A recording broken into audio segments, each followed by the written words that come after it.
Welcome to my channel. તો મિત્રો, આ છે તમારી જે એકમ કસોટી બીજી લેવાની છે, બરાબર ને? તો કેવા પ્રકારના પ્રશ્ન પૂછાશે અને તમારે કેવી રીતે પેપર લખવાનું છે મિત્રો, તે પ્રમાણે આપણે આ વિડીયોમાં જોઈશું. ઓકે મિત્રો, તો આવી રીતે પેરેગ્રાફમાંથી પ્રશ્ન પૂછાશે. હું તમને ઘણા પેરેગ્રાફની પ્રેક્ટિસ કરાવીશ. તો મિત્રો, કેવી રીતે જવાબ લખવાનું છે? At what age did Arun Krishnamurthy found NGO? કેટલી ઉંમરે? તો એટ ધ એજ ઓફ 17. તો મિત્રો, જવાબ કેવી રીતે લખવાનું? અરુણ કૃષ્ણમૂર્તિ ફાઉન્ડનું થશે Arun Krishnamurthy founded the NGO. Found લખે તો બી ચાલશે, બરાબર ને? Arun Krishnamurthy found NGO at the age of 17. At the age of 17. What work did EFI do in the beginning? બિગનિંગમાં એ લોકોએ શું કામ કર્યું? તો આન્સર કેવી રીતે લખવાનું? In the beginning. શું? In the beginning. આન્સર એવી રીતે લખવાનું કે ઇન ધ બિગનિંગ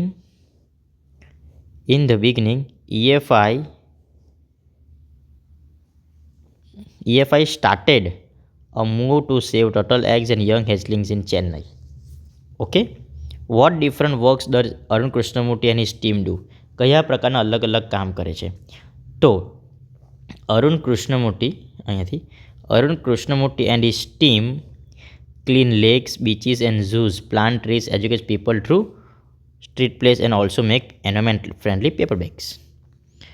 અહીંયા નેક્સ્ટ સવાલ, vote is the full form of EFI? મિત્રો, EFIનું ફૂલ ફોર્મ શું? તો આન્સર લખવાનું છે the full form of EFI is environmentalist foundation of India. Environmentalist foundation of India. Okay, આ પ્રમાણે નેક્સ્ટ સવાલ જે આવી શકે છે તે છે which creature did the lake use to have? કે જે લેક છે, જે બરાબર ને નદી છે, એમાં કયા પ્રકારના ક્રિએચર્સ એટલે જીવ હતા? તો આન્સર લખવાનું છે the lake use to have birds, frogs and snakes. બરાબર. આગળ જોઈએ. What did Arun Krishnamurthy and his friends clean the lake? Why? શાના માટે સાફ કરે છે? ઓકે, જવાબ જોઈએ. ઓકે, તો જવાબ કેવી રીતે લખવાનો છે કે Arun Krishnamurthy and his friend clean the lake because, વાયના જગ્યા પર લખવાનું છે because it was heavily polluted. શાના માટે? કેમ કે વધારે પૂરતો પ્રદૂષિત હતો. What cause the spread of mosquitoes in the neighbourhood? What cause? શાના કારણે? તો આન્સર લખવાનું છે what cause the spread of mosquitoes? તો polluted lake. A heavily polluted lake caused the spread of mosquitoes in the neighborhood. બરાબર. Okay, next જોઈએ. What was Arun Krishnamurthy's first activity as an environmentalist? તો પ્રથમ એક્ટિવિટી કઈ હતી? તો cleaning. Okay, cleaning the pond next to Arun's lake. Cleaning the pond next to Arun's house was the first activity. Okay મિત્રો, તો આ પ્રકારના પ્રશ્ન પૂછાશે. તમે આ પેરેગ્રાફ પણ જોઈ શકો છો મિત્રો, કેવી રીતે આવશે. બરાબર ને? ઓકે, આગળનું જોઈએ આપણે. ઓકે મિત્રો, તો આ પ્રશ્ન નેક્સ્ટ જોઈએ. What was the Lord doing? કે ભગવાન શું કરી રહ્યા હતા? તો God was working with full concentration. બરાબર. Lord was working with full concentration and he was extremely busy. આવી રીતે પણ લખી શકીએ. What was Lord doing? Lord was extremely busy and working with full concentration. Next સવાલ જોઈએ. Okay, who appeared before the God? ભગવાન. હવે તો મિત્રો ધ્યાન આપજો, બિફોર ભગવાનના આગળ કોણ આવી ગયું? તો હુ જ્યારે પ્રશ્ન પૂછાય તો કોઈ બી વ્યક્તિનું નામ આપવાનું છે. તો આન્સર આવશે an angel appeared before the God. An angel appeared before the God. આગળ જોઈએ સવાલ. What did the angel comment? એન્જલે શું કમેન્ટ કર્યું? તો આન્સર કેવી રીતે લખવાનું છે? ધ એન્જલ કમેન્ટનું થશે કમેન્ટેડ. અહીંયા આપણે ઈડી લગાડવાનું છે. The Angel commented that you are taking so much care for creating this creature. Okay, આ પ્રકારનો સવાલ અમારામાં લખવાનો છે.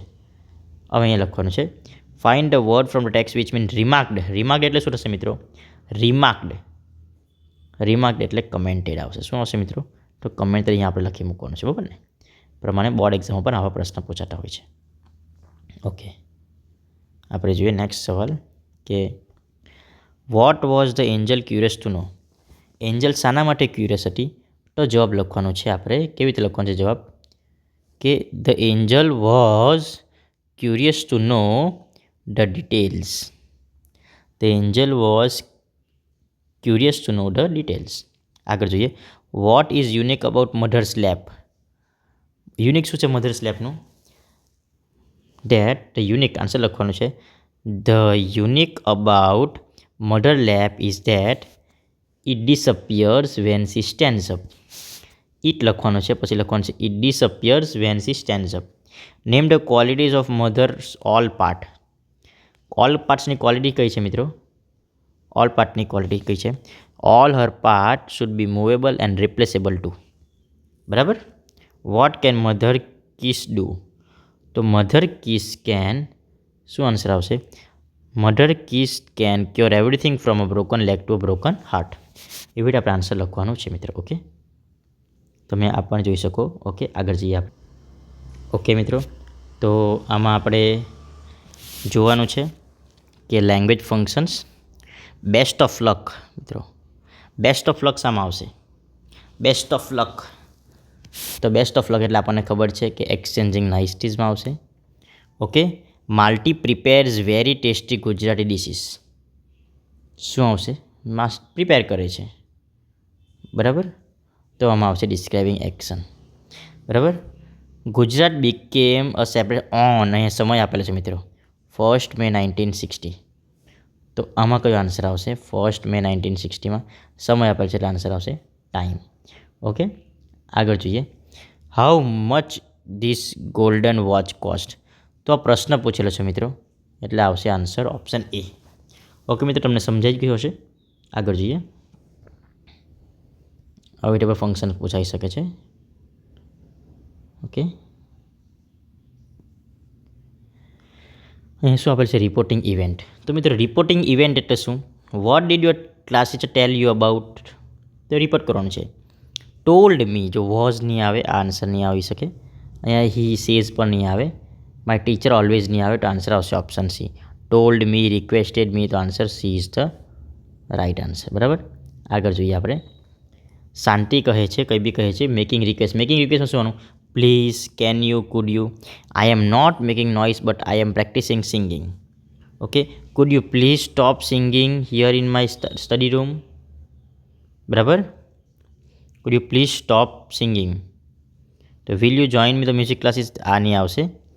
Can you sing better than Lata, આ બી આવશે, આ બી નહીં આવશે. Do you always practise, answer આવશે વુડ યુ પ્લીઝ. મિત્રો જ્યારે પર રિક્વેસ્ટ આવે ત્યાં પ્લીઝને આપણે જોઈ લેવાનું હોય. ઓકે, આગળ વધીએ.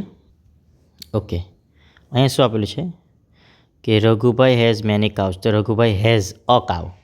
તો મિત્રો અહીંયા ખાલી અ કાવ કરવાનું છે. Raghubhai has a cow. He loves, ધેમ થશે ઇટ વેરી મચ. ધેમ થશે it is fed and treated very well by him. It gives milk in the morning and evening.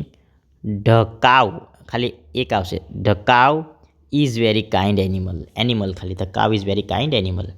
Okay મિત્રો, ફરીથી કઈ વસ્તુ બદલવાનું છે તમને કહી દઉં. રઘુભાઈ હેઝ અ કાવ.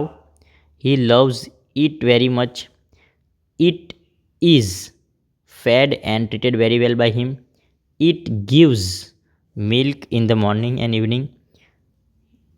ધ કાવ આવશે. The cow is very kind animal. બરાબર, એ પ્રમાણે તમારે આ બહુવચનનું એકવચન થયેલું છે. ઓકે, હવે અહીંયા જોઈએ એક્ટિવ વોઇસનું passive voice. Amogh promptly took the gun from his shoulder. તો આન્સર આપેલું છે the gun was. The gun was taken promptly from his shoulder by Amog. He shot 2 rockets at the dinosaur. He shot 2 rockets were shot at the dinosaur by him. બરાબર. Next. A dinosaur felt strong jerk was felt by the dinosaur. બરાબર. The scientist developed this rocket in first century. The scientists developed this rocket. These rockets were developed in 21st century by the scientist. બરાબર. Amog saved the team from the risk. The team was saved from the risk by Amog. આવી રીતે answer આવશે મિત્રો. Okay, તમે આ રીતે પણ કરી શકો છો. પછી અંડરલાઇન પાર્ટ મિત્રો, જ્યારે પણ આ ફર્સ્ટ ઓફ એસ આવે ત્યારે હુઝવાળું વાક્ય જોવાનું. હવે અહીંયા બે હુઝ છે, આ પણ આવી શકે અને આ પણ આવી શકે. Whose proposal did disappoint, whose appoint, જો my mother's proposal disappointed me. Whose proposal, હવે જો માય મધર, આ અહીંયા આવશે બરાબર, આન્સર આવશે option B. Whose proposal disappointed you, તો માય મધર્સ પ્રપોઝલ. ચલો આ જો પોલાઇટ એન્ડ લવિંગ નેચર, કેવા પ્રકારનું નેચર? તો હું તો આવશે જ નહીં, કેમ કે વ્યક્તિનું નામ નીચે અંડરલાઇન કરેલું હોતા હશે બરાબર ને. હાઉ ઇઝ ગ્રેટેસ્ટ વર્ચ્યુ, તો what is the greatest virtue. What શું છે ગ્રેટેસ્ટ વર્ચ્યુ? ઓપ્શન સી આવશે. ઓકે, બાય ધ પ્રિન્સિપલ, તો બાય હુમ વાળું હોય તો જોઈ લેવાનું. બાય હુમ વાળું એક જ છે, તો આ આન્સર આવશે. ટુ ધ હોટલ, તો ક્યાં, વેર વાળું જોઈ લેવાનું. સ્થળ આવ્યું એટલે વેર વાળું જોઈ લેવાનું, એટલે વેર આવશે બરાબર ને. તો મિત્રો અહીંયા હાઉ 8 hours એટલે હાઉ લોંગ, સમયગાળો હાઉ લોંગ હોય તો જોઈ લેવાનું. હાઉ લોંગ નહીં આવે તો હાઉ મચ ટાઈમ કે how many time, how much ટાઈમમાં જોઈ લેવાનું બરાબર ને. ઓકે મિત્રો, તો થેન્ક યુ ફ્રેન્ડ્સ. તમને વિડીયો ગમ્યો તો લાઇક કરો, શેર કરો, સબસ્ક્રાઈબ કરો. Thank you.